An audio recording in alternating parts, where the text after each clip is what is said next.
ako'y may naisip na prank sa aking asawa. Talaga naman.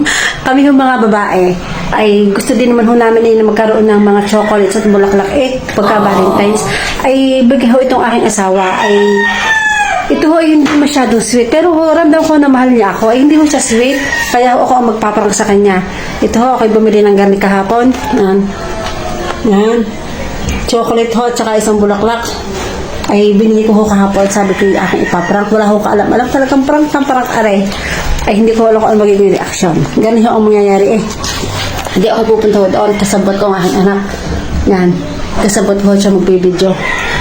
Ay sasabihin ko ay ari pabili na aking kapatid at ibibigay sa inay. Isi-surprise sana pero ari prank ho And ako na ho ang bahalang gumawa ng paraan kung paano mahahawakan niya. At kapag hinawakan niya at ibigay sa akin, doon ang mangyayari ang kakiligan. Ang kakiligan na ginawa ng sarili. So, tayo pupunta na doon. Eksakto nung nasa Manukal at nagpapainom. Ako'y kinakabahan. Basta pahawakan ko lang ho sa kanya At, ako nagdidiskarte. Basta manood na lang ako kayo. Ari, itatawid ko ng napakaganda. Good luck ho sa aking anak na yan. Yan, aking taga-video kasabwat number 1. Ito yung mahal din, tumbit ko dito. Pero ako din ho makakain. Ako ang bumili Yun ho, busy ho ang aking asawa. Pupunta ho sa kanyang manukan. Ayan. Ay, lahat siya. Nasa manukan pa. Agang-aga. Ay, naisip sa kapitana na talaga namang sa kanya ay magpapaalta. Sigurado kahit paprang ko Pero sa akin naman ay magpapatupok ng aking puso. Tara.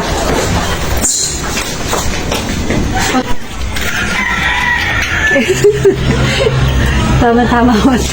Hindi kinuha ko ting-ting na kanyang manok. Ayun ho, nasa kanyang manukan. Hindi tama mga aking tuwan. Talagang gagawin ka ng paraan. Tara ho.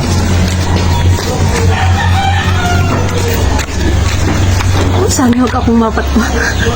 Wait lang, mapapatawan ako ayun ho, nasa manukan. Huwag akong kakabahan. Ay, pinakabahan. Pabili ito ng ate.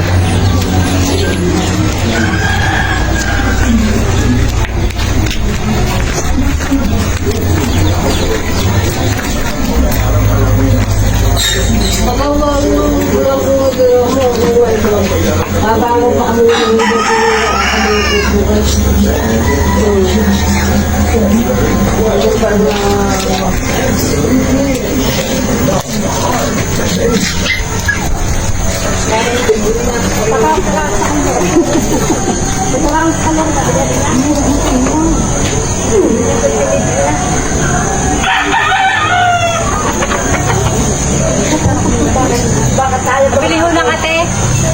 Bibigay sa ina. Saan ako bibigay ni... Bibigay sa ina. Pabrag natin tamang pa.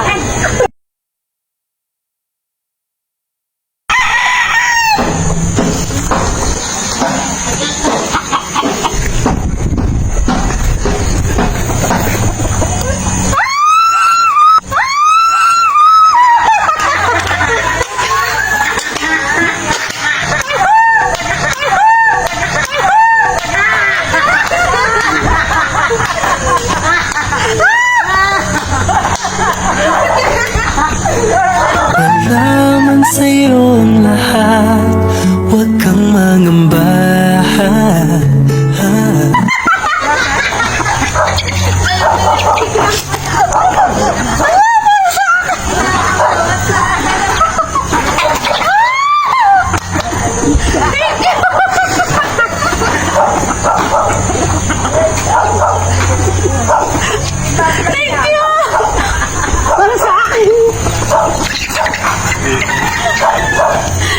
Daw po ako.